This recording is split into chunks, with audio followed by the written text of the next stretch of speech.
ലോക്സഭാ തെരഞ്ഞെടുപ്പ് ഫലം വരാൻ 4 ദിവസം മാത്രം ശേഷിക്കെ അവസാനവട്ട കൂട്ടലും കിഴിക്കലുമായി മുന്നണികൾ. കേന്ദ്ര സംസ്ഥാന സർക്കാരുകൾക്കെതിരായ ഭരണവിരുദ്ധ വികാരത്തിൽ 20-20 സീറ്റും നേടുമെന്ന ആത്മവിശ്വാസത്തിലാണ് UDF. 8 മുതൽ 12 സീറ്റുകൾ നേടി കഴിഞ്ഞ തവണത്തെ നഷ്ടം നികത്തുമെന്നാണ് ഇടതുമുന്നണിയുടെ പ്രതീക്ഷ. തൃശൂരിലും തിരുവനന്തപുരത്തുമാണ് BJP പ്രതീക്ഷ പുലർത്തുന്നത്.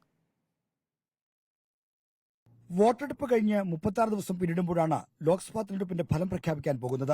ബൂത്ത് തലം മുതൽ ശേഖരിച്ച കണക്കുകളും മറ്റും വിലയിരുത്തി അവസാനവട്ട കണക്കൂട്ടലാണ് മുന്നണികൾ. പാർട്ടി നൽകിയ കണക്കിന് പുറമെ ബാഹ്യ ഏജൻസിയുടെ സഹായം കൂടി തേടിയ UDF പ്രചരണകാലത്ത് മുന്നോട്ട് വെച്ച 20-20 സീറ്റും എന്ന പ്രതീക്ഷയിൽ തന്നെയാണ് ഇപ്പോഴും. സംസ്ഥാന സർക്കാരിനെതിരായ ഭരണവിരുദ്ധ വികാരം 20 സീറ്റും തൂത്തുവാരാൻ സഹായകമാകുമെന്ന് UDF കരുതുന്നു. സംസ്ഥാനമൊട്ടാകെ വീശിയടിക്കുന്ന പൊതുതരംഗമില്ലെങ്കിൽ 3 സീറ്റുകൾ വരെ നഷ്ടപ്പെടാമെന്നും UDF കാണുന്നുണ്ട്. ആറ്റിങ്ങൽ, പാലക്കാട്, ആലത്തൂർ സീറ്റുകളാണിവ. 2019 ഒരു സീറ്റിലൊതുങ്ങിയ LDF ഇത്തവണ ആ നഷ്ടം നികത്താമെന്ന ആത്മവിശ്വാസത്തിലാണ്. 8 മുതൽ 12 സീറ്റുകൾ വരെയാണ് ഇടതുമുന്നണിയുടെ പ്രതീക്ഷ.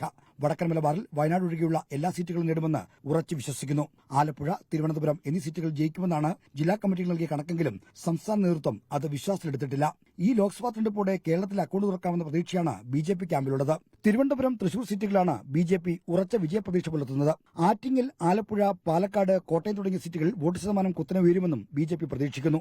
ലോക്സഭാ തെരഞ്ഞെടുപ്പിന്റെ ഫലം എന്തുതന്നെയായാലും അത് ഇടതുമുന്നണിയെ നയിക്കുന്ന മുഖ്യമന്ത്രി പിണറായി വിജയനും UDF-നെ നയിക്കുന്ന പ്രതിപക്ഷ നേതാവ് VD സതീശനും BJP-യെ നയിക്കുന്ന സംസ്ഥാന പ്രസിഡന്റ് K സുരേന്ദ്രനും ഒരുപോലെ നിർണായകമാണ്. ലോക്സഭാ തെരഞ്ഞെടുപ്പിൽ തിരിച്ചടിയുണ്ടായാൽ CPM-ലെ മുഖ്യമന്ത്രിയുടെ സമഗ്രാധിപത്യത്തിനെതിരെ ചോദ്യങ്ങളും വിമർശനങ്ങളും ഉയരാം. UDF-നെ നയിക്കുന്ന VD സതീശനും തെരഞ്ഞെടുപ്പിലെ തിരിച്ചടി മുന്നോട്ടുള്ള പ്രയാണത്തിന് തടസ്സങ്ങളുണ്ടാക്കും. ലോക്സഭാ തെരഞ്ഞെടുപ്പിന് ശേഷം KPCC അധ്യക്ഷനെ മാറ്റാനൊരുങ്ങുന്ന കോൺഗ്രസ് വിഭാഗങ്ങൾ സതീശനെതിരെ കൂടി ചോദ്യങ്ങൾ ഉയർത്തും. BJP സംസ്ഥാന അധ്യക്ഷ പദവിയിൽ 2ാം ടൈമിൽ തുടരുന്ന സുരേന്ദ്രനും തോൽവി പിടഞ്ഞാൽ പ്രതിസന്ധിയുണ്ടാകും. റിപ്പോർട്ടർ, ആലപ്പുഴ.